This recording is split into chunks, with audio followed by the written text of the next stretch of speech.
Morning, everybody. This week we're going to be focusing on solving multiplication and division problems with multiples of 10. Today and tomorrow we're going to do a quick review of multiples of 10 and practice solving problems that use multiples of 10, and you'll see what I mean here in just a couple of minutes. In the last 2 days this week we're going to focus on solving word problems using multiples of 10. So let's take a look at what a multiple of 10 is. A multiple or factor of 10 is any number multiplied, I'm in the way, by 10. So, just a real quick example of what this definition means. All of my products here are multiples of 10. So I'm just going to go down the row and count. 10, 20, 30, 40, 50, 60, 70, 80, 90, 100. We can even go up to 110, 120. We could continue because we know we can keep multiplying 10 to several more numbers and end up with multiples of 10.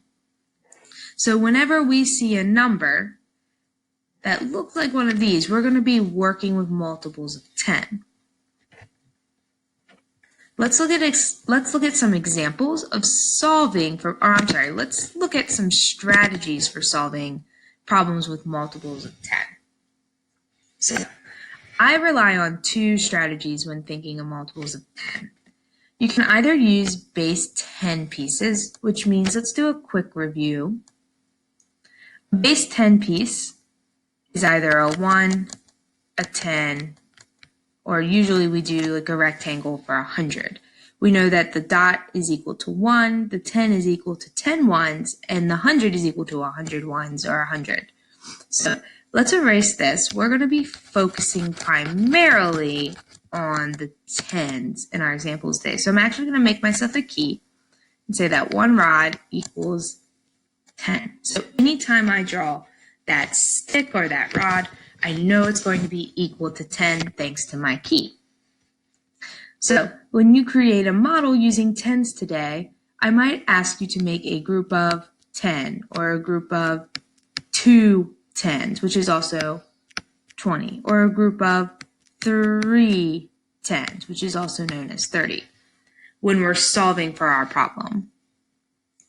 The other way we can think about solving problems that have multiples of 10 in them is using the related equation. Now, the related equation is when I actually remove the tens from a number. So if I had the problem 30 times 2, I would take away my 10 and switch it over to 3 times 2. When I solve 3 times 2, which is much easier for me to solve, I get 6. 3 groups of 2 is 6. Which means when I go back up to my tens, I'm going to have a 6, but I'm re-adding my 10, so I get to 60. When we think about multiples of 10, we have to remember that they're really just a number moved over into the tens place. So think about the number 3 versus 30. If I wanted to draw a 3, I'd go 1, 2, 3, 3 ones. And to draw 30, I draw 3 tens. The only difference between them is that one is working in the tens place. I can think about this for any number. Take 5 ones and 50. In ones, my 5 is going to look like that, 5 single dots. My 50 in the tens is going to be 1, 2, 3, 4, 5 rods. The only difference again is that 1 has been moved over into the tens place.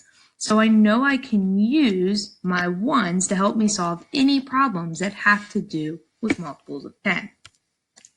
Let's try some examples.